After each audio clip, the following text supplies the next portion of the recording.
Perfect. So hello to everyone that is joining us via social media and everyone here in today's session. Today is June 24th, 2021, and we are beginning to wind down celebrations from Lives for Literacy for Pride Month, and we are so excited to have our guest speaker today, Mike, who is going to share his viral coming out story and share with us a little more insight on, the impact our identity can have through sexual identity and through our journey of self-discovery. So without further ado, let's get started. Today's session is very simple. We are going to go through a quick introduction to Lives for Literacy, why we're here, and then we are going to have our wonderful speaker take over, and then we are going to lead to more into a live Q&A portion of the event. If you have advice, you want to know more about Mike, please feel free, ask away. We also have some anonymously asked questions I have here that we will be asking Mike. And lastly, we're just gonna talk about how to keep in contact with us, and we will end off today's session with that. So welcome to Lives for Literacy. We are so excited to have you here. So Lives for Literacy is a youth-led nonprofit organization based out of Montreal, Quebec, Canada. We are dedicated to the eradication of literacy and raising the beauty of education worldwide, and we are so happy to have you here.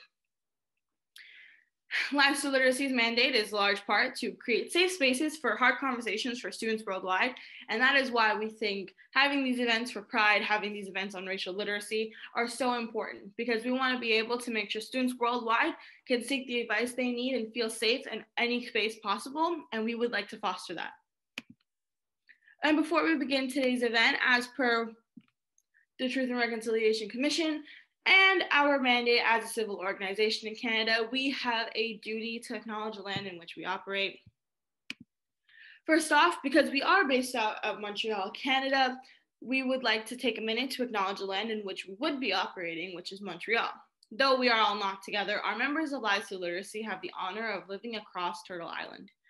We would like to begin today's event by acknowledging the traditional lands in which Lives for Literacy operates as the unceded territory of the Mohawk, a place that has long served as a site of meeting and exchange amongst nations. And as I am your host, I have the honor of acknowledging the land in which I operate today, which is Hamilton, Ontario, Canada. Today, I have the opportunity of coming to you from the traditional territory of the Haudenosaunee and the Anishinaabe. The territory in which I'm currently in is covered by the Upper Canada Treaties and is directly adjacent to the Haldimand Treaty Territory. So in case you are wondering why we do land acknowledgements, we do them for three main reasons at Lives for Literacy. One being education, the second being reconciliation, and the last being accountability. Education, because we have a duty to our international audience to ensure that the issues that are being faced by Canada's Indigenous people is transparent and that we are fostering a space for important conversations. Reconciliation, as we are a Canadian organization, we have a duty to promote reconciliation in the ways that we can. And accountability, by acknowledging the land, we acknowledge that we benefit from a system of settler colonialism that has long been standing and continues to stand in Canada and continues to oppress the Indigenous peoples in Canada. And today, we would like to take a quick moment to discuss reconciliation before we go on to our event. Over the course of the last few months, the remains of hundreds of Indigenous children have been found at unmarked grave sites at former residential schools. The residential school system was enacted by the early days of colonization, the Roman Catholic Church, Church of England, and United Church of Canada, as well as the government. It was made legislation by the Indian Act in 1876. And over the last few months, nearly over 1,000 children have been found in these unmarked graves. 215 children in Kamloops Residential School in Kamloops, BC, 108 children at Brandon Residential School in Manitoba, and recently over 700 plus children have been found in hundreds of unmarked graves in Saskatchewan, the largest being the Marvel Residential School. And there are still so many more sites to investigate. The discovery of these children has put Canada's reconciliation back into public discourse. So here at Lives for Literacy, we want to teach everyone here present, whether you are here live with us in the Zoom call or you are watching back, if you live in Canada or you do not live in Canada. We want to help turn these land acknowledgements into living statements. And we want to make sure we can advocate for reconciliation in our own ways. We encourage everyone to learn about the truth behind the residential schools and the atrocities committed by colonizers on this land. We will share resources to research the Truth and Reconciliation Commission and the 94 calls to action. We want to make sure we can hold Canada accountable in the international spaces by encouraging you all to start these conversations and research where you live. And to everyone living in Canada or those of us who spend a lot of time on the internet, I encourage you to listen. Research and listen to the stories and the vast histories of these nations in Canada, and listen to the stories of the survivors of these residential schools. The last residential school closed in 1996, the Gordon Residential School in Saskatchewan, Canada. There are still so many survivors of these schools, and their stories deserve to be heard.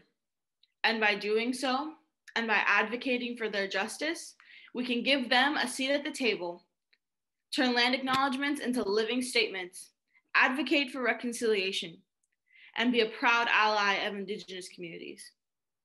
Lives for Literacy is a proud ally of the Indigenous communities across Canada, and we stand with the residential school survivors and every nation on Turtle Island. With that being said, feel free to take a moment of reflection, but we do have to keep going on. So today we are here to talk about pride. We're here to talk about the impact that your sexual identity can have on your journey through your self-discovery. And a lot of us here are still doing that. Most of us here are still kind of going through it in our own way.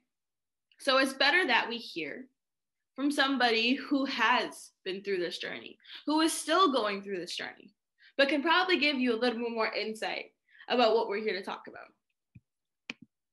So I am going to turn it over to our featured speaker, motivational speaker, and activist. So everyone meet Mike, a man who thought he was straight his entire life, but a life-changing illness forced him to challenge that notion head on when he fell in love with his male caretaker. And the two of them went on a years-long journey to explore sexuality and fluidity to figure out if the relationship could work. When he chose to blog about his relationship, he had no idea that 100,000 people would share the post overnight. And he'd wake up to millions of people talking about his sex life. For most of the past decade, Mike has helped hundreds of people explore their own sexuality, identity, and purpose by mapping their experiences and what they're most sensitive to. So with that being said, I am going to turn it over to you, Mike, and you can get started and take over. Yes, thank you. Thanks so much for having me and introducing me here and holding that beautiful space. My name is Mike Iamele, and I'll try to speak slowly. I tend to talk fast, especially when I'm excited, but I'll do my best. So much of my introduction has already said it, but my story is that early on in life, I had only dated women. To my conscious knowledge, only been interested in women. And I worked at the time in public relations. And I had a very stressful job. I was working very long hours. And one day I woke up and I was vomiting blood. And as you can imagine, that was pretty scary for me. I didn't know what was wrong with me. I started to go to different doctors and nobody knew what was wrong with me. And this went on for about 2 months. And so I was vomiting blood almost daily. At the time, I had 2 roommates. One of them was was in a relationship, and so wasn't there very often. And the other one was on medical residency. And so he was around, he knew the medical system, and he became my caretaker. And it was someone I wasn't very friendly with, but I knew from college. We just kind of randomly moved in together. And so he would drive me to appointments. It got to a point where I could no longer drive myself. I could no longer cook for myself at certain points. So he would cook me dinner. And somewhere in this process, I realized I had feelings for him.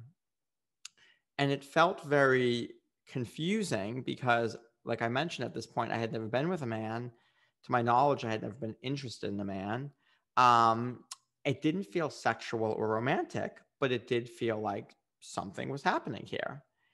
And I think if it were any other time in my life, I probably would have brushed this under the rug. But I was living in this moment, afraid that I could die any day now. And I was trying to speak up about who I am and about my experiences and not hold anything back because I was really sick. And so I decided I was just going to muster the courage to speak up to him. And I didn't know if he would want to not be friends with me.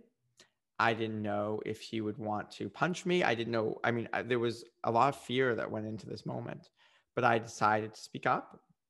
And he, thankfully, is one of the most thoughtful people I've ever known. And so he said, okay, like, let me sit with this. Let me think about it. And we spoke over the course of 2 months, really exploring, is this something we're even interested in? Do we have feelings for one another?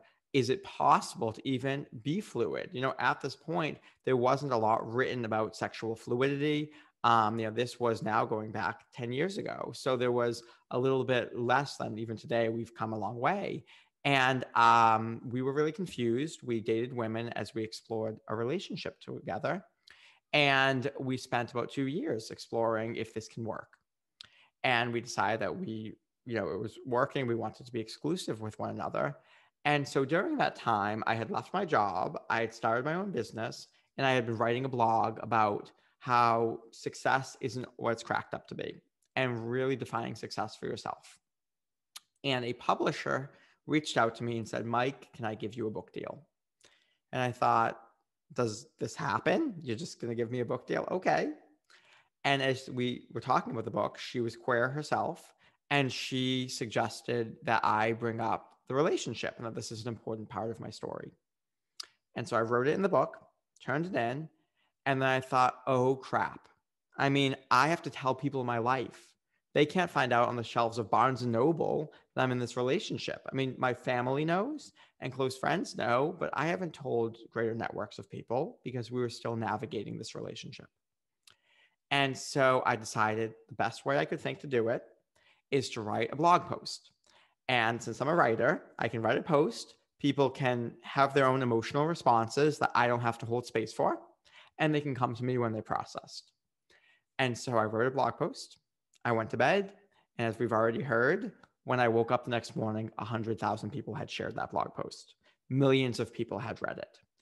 And this was something that NPR called me about, Huffington Post. It was featured in a lot of places, and they wanted to ask me about very intimate details about my life and my sexuality.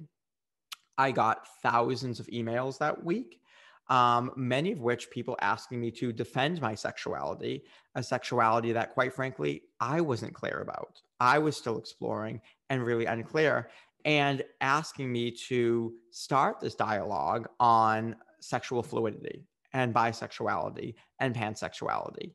And it was a very confusing time for me at this moment, to explore, being very new in this relationship, not wanting the whole world to talk about my deeply personal and intimate stories, and yet being out there in a very, very public way. And so I really, to be perfectly honest with you, I called my therapist ASAP, but I really shut down and I didn't want to talk about this publicly. At the time, it felt very unsafe. I was being accused of certain things, or people, we had a stalking situation where someone started stalking my then boyfriend. We are, by the way, now married. So we're still together today. We've been married now. We've been together about a decade, married now for almost 4 years. And we had a stalker situation. We had a lot of challenges in this time. And so as I was going through this, I was still exploring, and questioning everything I believed about sexuality, and that it was this fixed thing. And through the years, the last 8 years, I've developed work where I really help people to map their own experiences and start to explore those questions for themselves, that none of these things are fixed, right? We can continue exploring our identity, our gender, our sexuality, the parts of ourselves to find right. Because The truth is that you are the right thing. Your lived experiences are the right thing. And I'm passionate about this topic because so many queer people have been told their whole lives that they are wrong in some way, that they can't trust themselves or trust their lived experiences.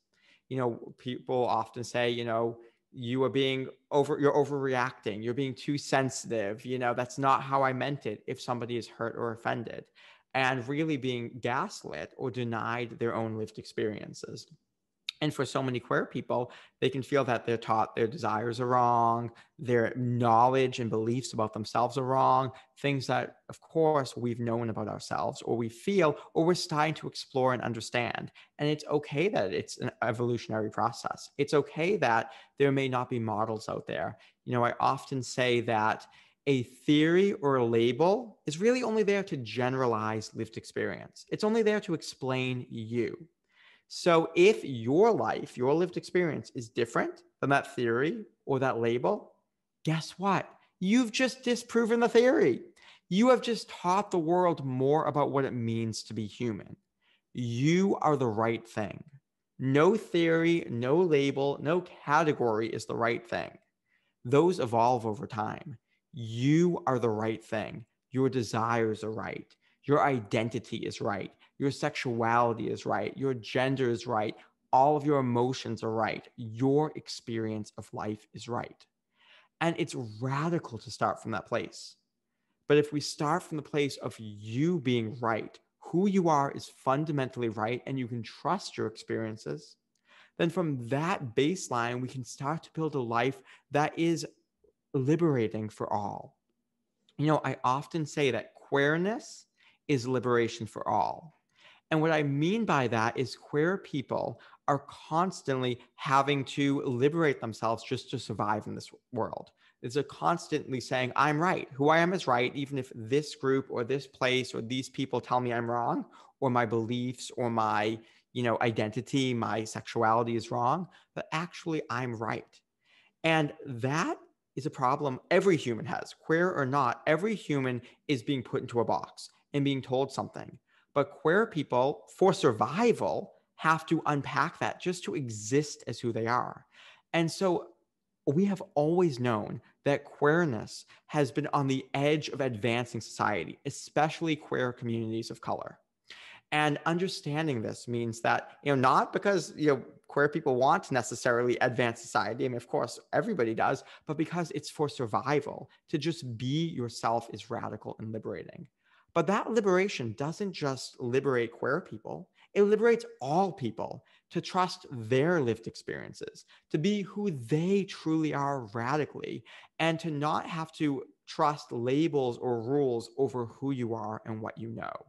And that's why I'm so excited and passionate about trusting our experiences and about being here today and talking about pride and talking about queerness and anywhere you fit in any spectrum, in any, exploration, and it may be an evolution. You are right. And if you get nothing out of this conversation, what I want to tell you through going through an entire journey with this and in a very public way, you are right. Everything about you is right. Even if it evolves, you are right.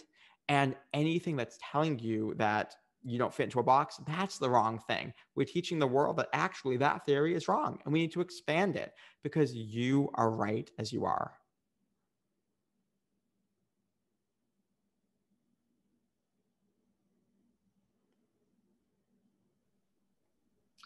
Thank you so much for that, Mike. That was amazing. Like you're like I well, obviously I've heard your story beforehand in our own conversations, but hearing it again, and you're focused highly on lived experiences and how your lived experiences and sharing your lived experiences can be one of the most liberating things, and it also is one of the best forms of education for society. And Lives for Literacy stands by that. In every event that we've held thus far, Lives for Literacy has promoted this idea of sharing your lived experiences to educate an international audience. And on behalf of the organization, I would just like to take a minute and thank you so much for your words.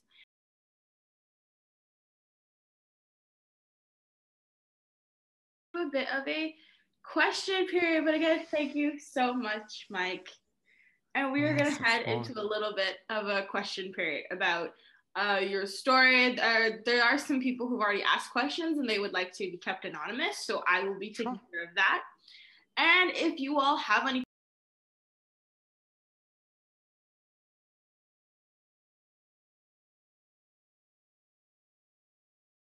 questions, but feel free to pop them in the chat. Or if you have a quick little comment about what you've heard, this is really the time to say these things. So, Mike, we have about 3 or 4 questions here that I have for you. Perfect.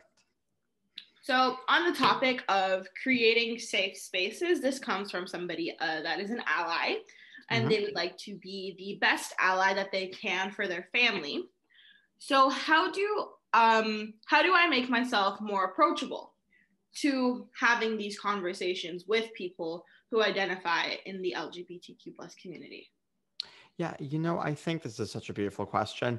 The first thing I say about this is really if you feel that somebody in your life is queer, is a part of the community, don't feel like, even if you know it, even if you're almost certain about it, that you're going to push them along.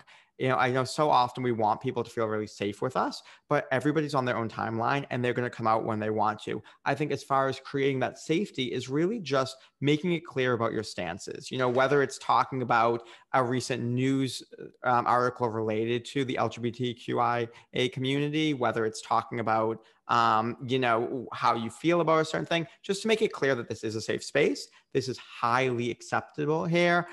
We do not tolerate bigotry in this space, and just really allowing it to be a welcoming space. But again, really being conscious, because I know so often we can think that we're being helpful when we want to push people along on their journeys, and everybody is on their own timeline. And also, we don't want to make any assumptions. The only person who knows their own lived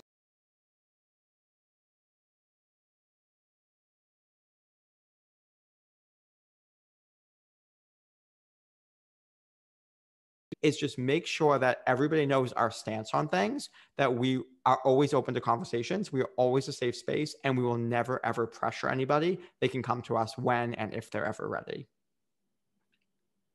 Beautiful. I think that is probably one of the best way to answer that question. So another question comes from the allies perspective again. So how can I support LGBTQ plus people without my own sexual orientation becoming an issue in the conversation? Yeah. So I think, and just to make sure I understand this question, that the person may feel that because they are not part of the community, or they are, let's say, cis and heterosexual, that they are maybe feel like they don't have a space in the or ability to talk here. Am I understanding that correctly? I think so. Okay, I think great. you're I right. just wanted to make sure I understood the question. Yeah, I think that what we want to understand is we can never know anybody else's lived experience. Of course, we cannot. I can't know yours. I can't even know everybody in the LGBTQIA plus community's lived experience. Of course not. I don't have their experiences. And if we start from that baseline that we don't know anybody else's experience, then everything is education. Everything is just listening and learning and trusting that even if we've experienced something differently, we trust their experiences. If somebody calls something homophobia or transphobia and we don't think it is, we trust them. Because I'm going to tell you right now, people who've experienced any form of bigotry tend to be better judges of what is and isn't it than somebody who hasn't experienced that form of it. And so really allowing yourself to know that it's okay to be a part of these conversations. It's okay to, allow yourself to join in, but you're not the front and center attention. You're not taking up the space over these people. You're really giving people space to tell their stories, tell their experiences. If you don't have a particular lived experience, and let's say you're being asked about it on an interview, you can always pull up a friend who has that experience onto the stage and share the spotlight and make sure you're shining it on who has those lived experiences.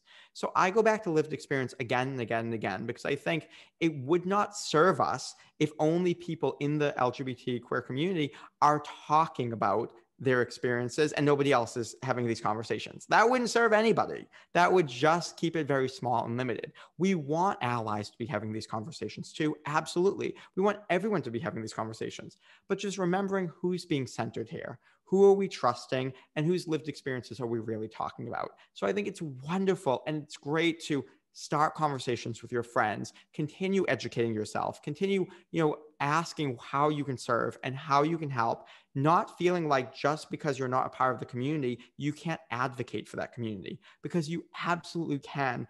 However, we're remembering who we're centering, that we are centering the community here, and that their lived experiences are right. So if ever we think that they're quote unquote overreacting or being too sensitive, that we really check ourselves and we just say, okay, your lived experience is right, and let me sit and learn. If I'm feeling triggered here, that means that maybe I have a little bit more learning to do, because this is really about you.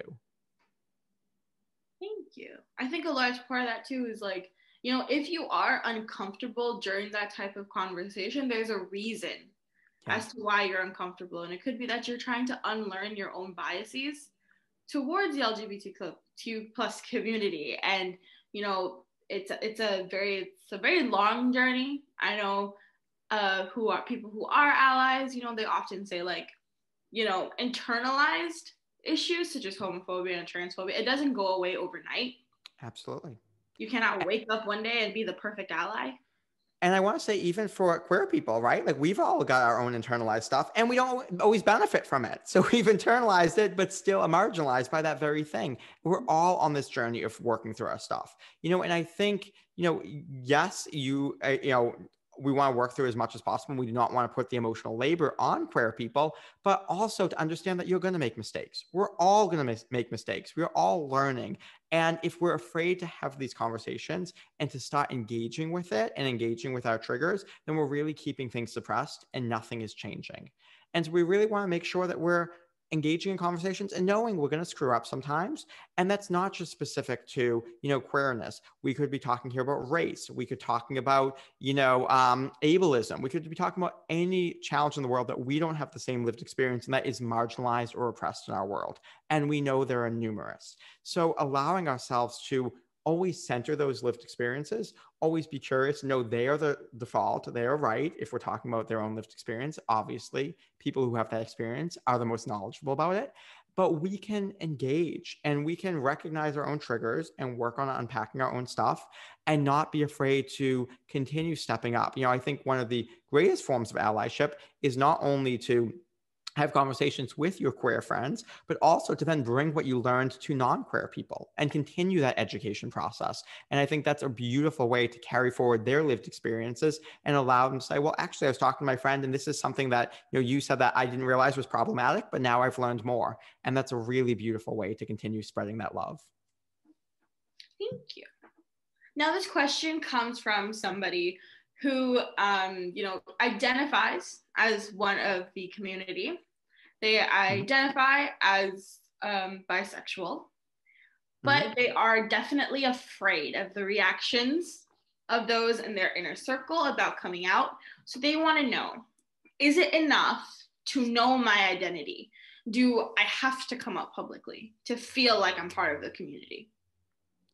Beautiful question. So first of all, anytime someone asks me, is it enough? The answer is yes, because you are enough. There's nothing you need to prove to me or anybody else. And, you are a part of the community. You are, what I love about the word queerness, and I've really used that word quite a bit today, is because it really speaks to dominant culture. It's something that's, you are, living who you truly are and not what you're told to be. Now, you don't have to be queer to be who you truly are, because of course, non-queer people can too, but it's really so broad and so big, and there's no one definition or one box that you have to fit into. And so, of course, you honoring and owning yourself and knowing who you are absolutely can be a part of the community. And if there are people that you feel safe, that you want to be more actively involved in and have queer friends or go to queer spaces, but not tell certain people in your life, that's beautiful. There's no one right way to be queer. And I really want you to understand your lived experience is right, and your safety is top priority. So for some people, depending on your family situation, your home life, even your country and the laws in your country, there's more or less safety in you coming out. And so it's okay if you do not come out. We want to keep your safety first. If you can get to a place where you are physically safe and want to come out, then beautiful. But if your physical safety is going to be harmed in any way, we certainly do not want you to put yourself in a dangerous or even deadly situation here. So I really want to honor that. I hear so often people saying, oh, that person just wasn't courageous enough to come out. And I want to refute that right now today, here and wide, because of course we all have different lived experiences. Do not feel pressure to do anything that doesn't feel right to you. You are on your own timeline. You are on your own, safety line. We want you to feel safe and comfortable with who you are. And you are a part of the community just being here. And I have to tell you, so many people, when I wrote that article, sent me messages, around the entire world and said, Mike, I never thought someone had the experiences like me, or, I'm married to a woman as a cis man and I love her, but there's a small part of me that has homoerotic feelings that I never acknowledged. And this just gave me space to talk about that and think about, even if I never act on it, that I have a space to be right. And I think that's the thing I want to share here. To be queer, to be a part of the community does not mean that you have to go to certain events, doesn't mean you have to be out, doesn't mean that you have to even have acted on certain things. Your lived experience is your lived experience. Whatever your truth is right for you, and you don't have to prove that to anybody. Thank you. That was beautiful. And now the last question I have for you comes from me, actually, on behalf of Last Literacy. So we are an organization that serves to empower students. We want to create safe spaces where the conversation is about race, ethnicity. We've had events on the issue of genocide, migrants, and we're trying to be the best allies we can in every way possible. So I would like to know, as someone who leads the events here at this organization, how can we be the best ally for LGBTQ youth around the world, and how do we continue to advocate for them? This is such a beautiful question and a complex question, because I think there are a million ways to go with this. But one thing I think that is so important is humanizing and representation and showing people that they matter. For so many queer people around the world, they may not have examples in the media of happy, thriving queer people. We know that until very recently, even here in the US and in Canada, media and TV shows did not have happy, thriving queer relationships that were long-term, right? Often the queer characters had a very tragic ending to them, or they were side characters. Now, this is something I know Schitt's Creek, a Canadian show, has done some amazing work at really normalizing and giving representation to queer love. So remembering that representation is not quite as widespread and far as other forms of representation for, heterosexual couples, let's say, or cis couples. And so to really think about this and allowing, I think stories like this is so beautiful. Queer people are people, right? Just like people of all over the world, of every race, every ethnicity, every, form of ability, every whatever, we're all humans. And when we can remember that and get to the root of that and share stories and talk about our human experiences with one another, we have the ability to educate one another, because the thing we are the experts on, the thing each of us is the foremost expert on the world, is your own lived experience. Nobody knows it but you. And historically, certain lived experiences have been highlighted over others. Certain stories have been told over others. And so sharing the stories that haven't been told, sharing the stories of people we don't get to see in the media all the time, is so radical and revolutionary and important.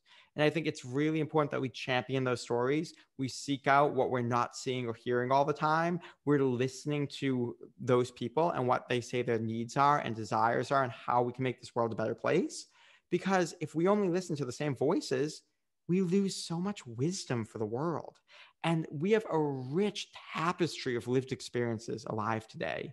And everybody, because of their experiences, has had very distinct, wisdom that they've cultivated. And that's helping to empower our world and make our world a better place. We know this. Scientifically, diversity actually strengthens those ecosystems. So we want those different experiences to be allowed to come to the surface, front and center, and to know that if you are a queer youth, you are okay and you are safe. And there are people like you out there thriving in the world today. And we want to keep hearing those stories. We want to keep celebrating those. I'll be totally vulnerable to say to you, after my experiences talking about my relationship, I did not want to publicly share about my relationship, as you might imagine. And then a few years went by and I realized that there are so many queer kids out there who want examples of really happy, loving relationships. And it's important for me to create that representation, to show my life, to show my stories, to post about my relationship on Instagram and let people see my happiness and my thriving. Because so many queer kids out there have been told that they're not going to find love or they're not going to have a healthy relationship. And that's just untrue. And so I think it's really important that we cultivate and find those stories and we champion them and we advocate for what people are asking for or needing based on their lived experiences so that we can really create a world where everybody grows up, knowing that they're safe to be themselves, that they can find love, that laws are going to protect them one day. And I think when we listen to what people's needs are, we can start championing those things. That was beautiful. And you know what? Kind of focusing on lived experiences, having that representation. And you know what? It's so true when it comes to queer representation in the media. It's always focusing on the inherent struggles or even now they still have such a high focus on the AIDS epidemic and like the tragedies that come out of it. But no one like as a queer youth, you don't really want to see that. You want to see what everyone else sees in the media. I want to see happy relationships. I want to see like a happy ending for a queer couple, that kind of thing, right? Absolutely. And, we're still having, these problems even today. I don't know. And if everybody likes the show, don't hate on me, but I was just watching Dear Victor, I think the show is called, about Love Victor, Love Simon was the movie. And I just saw the show, which is on Hulu now. And, the character who was cast is cis and straight. And so there was already some controversy around that. But they just recently, I think it was in the second episode of the second season, showed his coming out. And he was emboldened and courageous and smiling. The whole school's cheering for him. And I thought, this is, erasing a lot of people's experiences and probably not the example that a lot of people are experiencing right now. And, it's really important that in telling those queer stories, we have queer people at the helm. We see a show like Pose, which has done such a phenomenal job because of the representation of the writers and the people at the top of that show. And I say all of this because when we get people to tell stories of their lived experiences, it's more accurate. Of course it is. So we want to put people in those places to be the leaders and the tellers of their own stories. And, yes, there may be tragedy in the queer community, just like there is everywhere else, but there's happiness and there's joy. And we want to celebrate that and the full breadth of the entire lived experience. That's beautiful. So it's not only just about seeing these stories, but it's also knowing that there is queer leadership behind these stories. So in organizations like ours, having people a part of the community running our LGBTQ plus campaign throughout the entire month of June is very important. Having people at the helm of planning these events, having people at the helm of planning our programming is also important, just as representing them in our programming. Absolutely. I mean, the people who have closer lived experiences are going to know more about that. I heard an amazing talk from a fitness studio that's very progressive and inclusive here in Boston. And the leader of this said, when she is thinking about representation, she looks around her classes at this fitness studio and sees who's coming and who's not coming. And when she realizes who's not coming to these classes, the first question is, who on my staff represents that lived experience? If I don't have anybody, it's a good reason that these people aren't coming. If I'm looking at, not having a wheelchair accessible ramp, I'm not surprised that certain people aren't coming. And so when she was able to look at, what's the representation I'm getting, she had to do an inward look at who's my staff. And I am so amazed by this studio because they have specifically ball class voguing as part of their fitness routine and have amazing queer teachers who are coming in and even teaching specifically a voguing wheelchair class. And so they've done some tremendous work at looking at where they have gaps in their who they can serve, and then making sure that they're hiring people with that lived experience to be able to support even more. I think that's amazing. They have a class for voguing. Voguing in wheelchairs specifically too is absolutely incredible. Yeah, apparently, I think a TV show, a reality TV show just filmed there because they've been doing such amazing work. But I was incredibly inspired listening to this talk because it really spoke to me. You know, all of us, we have gaps, we have blind spots. And so to notice, you know, in my work or anyone's work, who am I not reaching and not serving? And then taking that hard look at where am I being inaccessible? And does my staff represent that? Because like you mentioned, you know, obviously queer people are going to be much better at planning pride events if they're somewhat involved. So making sure that we have someone with a closer relationship to that lived experience is always going to put on better programming and create safer spaces for communities. Thank you.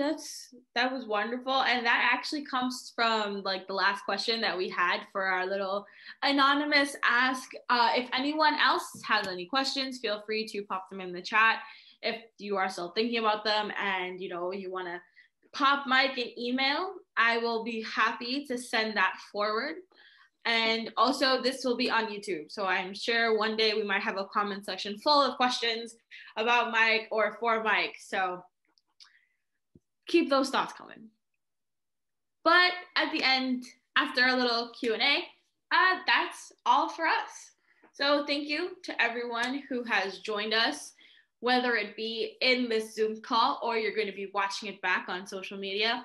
We are so happy to have everyone here. We're so happy for people to join us for these conversations, to listen to these conversations, because at the end of the day, your lived experiences and sharing your lived experiences is probably the most powerful form of activism in this world. It is the most powerful form of education, and Lives for Literacy stands by that. And Lives for Literacy is a very proud ally of the LGBTQ plus community.